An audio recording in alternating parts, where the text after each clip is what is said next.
Jotelo mawuok e dhood oganda jokisi oyiere gi duol achiel mar tiyo kod piny owacho mar Kenya Kwanza kaka yo mar ywayo dongruok ne gwengego. Ka giloso alap magusi e kinde nyasi mar dhialo jadolo Joseph Nairura kuom higni 35 mosetiyo kaka jadolo. Jotelogo moting'o gavana ma Kisii Simba Arati, jatend migawo mogwele migawo masomo Ezekiel Machogu kod jotelo mamoko okoni gibiro lombo William Ruto mondo chwal dongruok ne jodak makono.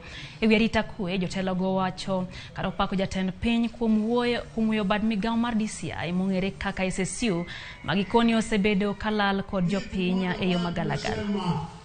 Ni kwamba hata iwe tulikuwa pande ile au pande ile, sisi ni mandugu, sisi ni watoto wa mama moja, wa baba moja.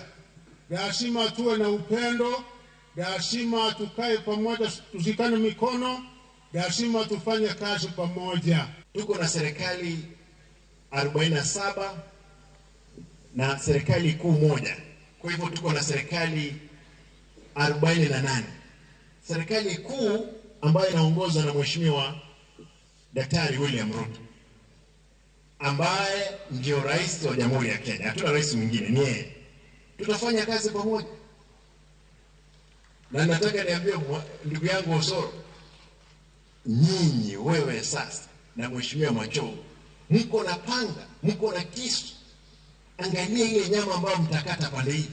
Kama Rais Ruto anakubali kufanya kazi na sisi, anakuwa na heshima nasi, hatuna shida kabisa, tutafanya kazi na yeye. Na tena tumesema kwa sababu yeye ni binadamu kama binadamu mwingine, akiharibu tena tutamkosoa. Na tutasema hivyo kwa sababu sisi ni viongozi wa upande wa upinzani. Hiyo ndio kazi ya wapinzani. So our brothers, please tell the president we are ready to work with him. We have no outstanding issues with him.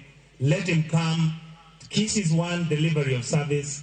After that, God will plan what is going to happen next.